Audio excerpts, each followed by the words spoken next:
Je me nomme Ibrahim Fall, donc je suis maître nageur sauveteur, mais également je suis le président de l'Association nationale des maîtres nageurs. Bon, concernant donc, la sécurisation des plages, donc les maîtres nageurs sont toujours prêts à accueillir les usagers, mais également de les encadrer. Donc on a mis déjà en place un dispositif sécuritaire. Donc, et je rappelle que donc, la ville de Dakar a mis en place donc, dans les 26 plages des dispositifs sécuritaires donc, pour encadrer les usagers au niveau des plages. Nous, à notre niveau, ici à BCAO, donc, il y a le dispositif donc, déjà sur place. Donc on a délimité donc, les zones de baignade et que bon, en fait, nos hommes sont en train de bien surveiller donc, les zones.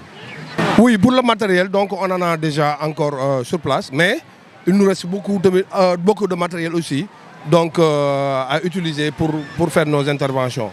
Voilà, bon, parce que nous avons besoin des matériels individuels, comme des bouées tubes. Voilà, donc chacun doit avoir un bouée tube, chaque maître nageur, je veux dire, donc, pour faire correctement notre travail. Mais également, donc, il faut augmenter le personnel. Voilà, le personnel donc, nous manque aussi. Voilà, donc on demande aux autorités compétentes donc, de renforcer le dispositif au niveau des plages parce qu'il y a eu un manquement donc, de maîtres nageurs. Donc c'est un facteur favorisant aussi des cas de noyade. En fait, là où on est, c'est la grande côte. C'est différent à la petite côte. Donc il y a des dangers. Les dangers sont les baïnes. Bon, les baïnes, c'est des genres de cuvettes donc, qui forment parfois qui créent même des courants d'arrachement. Donc c'est ça le danger au niveau de la grande côte. C'est de Yoff à Saint-Louis. Donc c'est des baignades. Bon, c'est des plages où la baignade est dangereuse, mais elle est surveillée. Parce que bon, on ne peut pas empêcher aussi les gens de se baigner. Donc raison pour laquelle les autorités ont jugé nécessaire quand même d'envoyer de la sécurité au niveau de ces plages-là. Dans chaque plage, il y a ce qu'on appelle des recommandations et des interdictions. Bon, nous, on a constaté quand même que les gens donc, ne respectent pas ces consignes de sécurité-là. Donc, on les oblige même de les respecter parce que, bon, en fait, les baignades sont bien organisées. Donc, c'est de 9h à 19h. On a constaté également qu'au-delà de 19h, les gens continuent à se baigner. Et que c'est vraiment catastrophique, on peut dire. Parce que bon, on a un risque des cas de noyade parfois au-delà de 19h. Donc nous appelons aux forces de défense et de sécurité pour qu'ils puissent nous venir en aide après notre descente. Parce que nous, on est là de 9h à 19h. Mais après les avoir sortis, donc ils rentrent après. Donc c'est dangereux. Parce que bon, quand on te sauve de 9h à 19h, donc au-delà de 19h, tu n'as plus le droit de rentrer dans l'eau. Parce que bon, en ce moment, tu es exposé à des dangers de noyade. Voilà.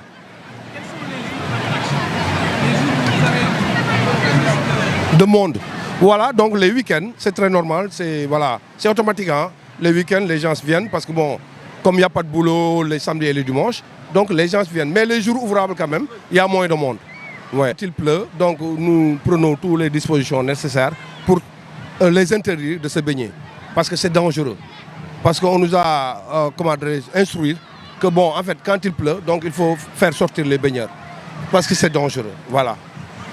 Vous avez eu combien de cas de noyade depuis le début du Dakar? Voilà, donc depuis le mois d'avril, on a constaté, on a enregistré plutôt pour le bilan provisoire 41 décès par noyade.